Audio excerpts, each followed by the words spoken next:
మాఘ మాసం శుక్లపక్షంలో వచ్చే ఏకాదశిని భీష్మ ఏకాదశి అంటారు. ఈ రోజునే కురుకుల యోధుడు భగవంతుడిలో ఐక్యమైన రోజు. భీష్ముడు పాండవులకు చేసిన మహోపదేశం విష్ణు సహస్రనామం. కురుక్షేత్ర సంగ్రామం పూర్తయిన తర్వాత భీష్మ పితామహుడు అంపశయ్యపైనే ఉన్నాడు. నెల రోజులు గడిచాక ఒకనాడు పాండవులతో పాచికాలుడుతూ గోపాలుడు హఠాత్తుగా ఆగిపోయాడు. దీనికి కలవరపడిన పాండవులు ఏమైందని శ్రీకృష్ణుడిని ప్రశ్నించారు. మాంధ్యాతి భగవాన్ భీష్మః తపోమే తద్గతం మనః. కురుక్షేత్రంలో అంపశయ్యపై పవళించి ఉన్న భీష్మ పితామహుడు నన్ను స్మరించుకుంటున్నాడని ఆ జగన్నాటక సూత్రధారి సమాధానమిస్తాడు. అందుకే నా మనస్సు అక్కడికి వెళ్ళిపోయింది. మీరు కూడా నాతో రండని పాండవులకు తెలిపాడు.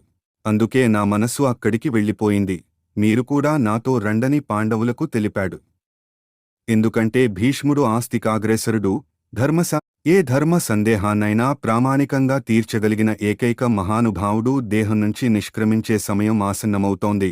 ఆయన అస్తమిస్తే లోకంలో ధర్మ సంశయాలని తీర్చే వ్యక్తులు ఎవరూ ఉండరు. కాబట్టి సూక్ష్మ విషయాలను తెలుసుకోవడానికి రండి అని భీష్మ పితామహుడి చెంతకు తీసుకువచ్చాడు. సుమారు 3 పక్షాల నుంచి అంపశయ్యపై పడి ఉన్నాడు. దేహమంతా బాణాలు గుచ్చుకుని పూర్తిగా శక్తి క్షీణించిపోయింది. మాఘమాసంలో ఎండకు ఎండుతూ మంచుకు తడుస్తూ నీరు, ఆహారం స్వీకరించకుండా ఉన్నాడు.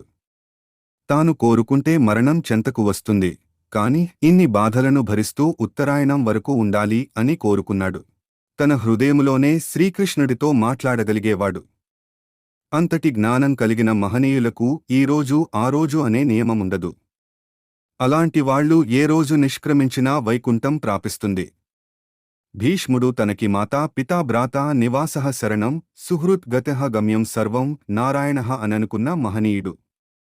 సర్వం శ్రీకృష్ణుడే అని విశ్వసించేవాడు.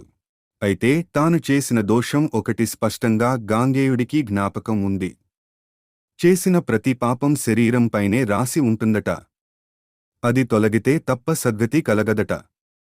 ఇంతకీ భీష్మపితామహుడు చేసిన దోషం ఏంటంటే, పాండవ పత్ని ద్రౌపదికి నిండు సభలో అంతటి అవమానం జరుగుతున్నా ఏమీ చేయలేకపోయాడు. అయితే ద్రౌపదికి శ్రీకృష్ణుడంటే అత్యంత ప్రేమ. తన గురువైన వశిష్ఠుడు ఆమెతో ఇలా చెప్పారట: మహత్యాపది సంప్రాప్తే స్మత్తవ్యః భగవాన్ హరిః. హే ద్రౌపది, ఇతరులు తొలగించలేని ఆపదలు కలిగినప్పుడు శ్రీహరిని స్మరించుకోమన్నారు. అలా చేసినందుకు కౌరవులను మట్టుపెట్టాడు. పాండవులకు కూడా అదే గతి పట్టేది. కాని అలా చేస్తే చివర తను ఎవరిని రక్షించాలనుకున్నాడో ఆమెకే నష్టం జరుగుతుందని భావించాడు. కురుసభలో వస్త్రాపహరం జరుగుతుంటే అతి పరాక్రమవంతులైన 5 భర్తలు ఆమె గౌరవాన్ని కాపాడలేకపోయారు. వారు కేవలం సామాన్య ధర్మాన్నే పాటించారు, కాని సాటి మనిషిగా ఆమెను కాపాడాలనే విశేష ధర్మాన్ని పక్కనబెట్టారు. కృష్ణుడు తన భక్తులకి జరిగే అవమానాన్ని సహించలేడు. ఈ విషయాన్ని సాక్షాత్తు ఆ భగవంతుడే అర్జునుడితో చెప్పాడట. ద్రౌపదికి ఎప్పుడు అవమానం జరిగిందో అప్పుడే వారిని తీసి పాడేశాను. ఇప్పుడు వారు కేవలం కాలిపోయిన కాగితంలా ఉన్నారే తప్ప ఆ గౌరవాన్ని నీకు కట్టబెట్టాలని యుద్ధం చేయమంటున్నాంటూ అర్జునుడితో శ్రీకృష్ణుడు అన్నాడట. భీష్ముడు ఆనాడు ధర్మరాజుకు లేవనెత్తిన సందేహాలను తీరుస్తుంటే పక్కనే ఉన్న ద్రౌపది నవ్వుతూ, తాతా, ఆనాడు నాకు అవమానం జరుగుతుంటే ఏమయ్యాయి ధర్మాలు అని ప్రశ్నించిదట. అందుకు భీష్ముడు, అవును తల్లి, నా దేహం నా అధీనంలో లేదు, అది దుర్యోధనుడి సొంతం. నీకు అవమానం జరుగుతుందని తెలిసినా నా దేహం నా మాట వినలేదని అన్నాడు.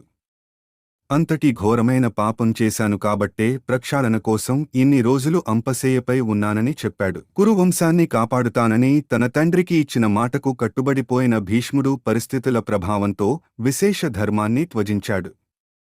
హే ద్రౌపది, కృష్ణ భక్తిలో ఎలాంటి కల్మషం లేదు, కాని శరీరం దుష్టమైపోయింది. దాన్ని పరిశుద్ధం చేసుకోడానికే అంపశయ్యపై పడి ఉన్నాను.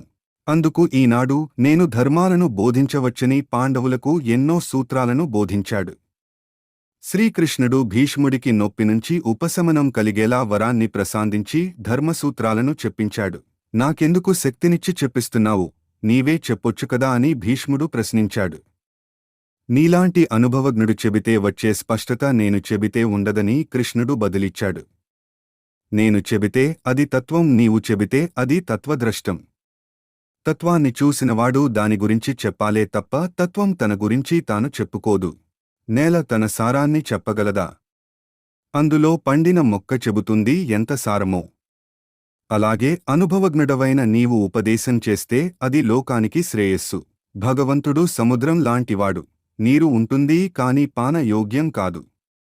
అదే నీటిని మేఘం వర్షిస్తే పానయోగ్యమవుతుంది. అందుకే భగవద్ జ్ఞానం నేరుగా కాకుండా తత్వం తెలిసిన భీష్ముడి ద్వారా అది అందితే లోకానికి హితమని జగన్నాటక సూత్రధారి భావించాడు. అలా శ్రీకృష్ణుడు వరం ఇచ్చి భీష్ముడి ద్వారా ధర్మ సారాన్ని పాండవులకు ఉపదేశం చేయించాడు. భగవద్గీత ఆయనే నేరుగా చెప్పాడు.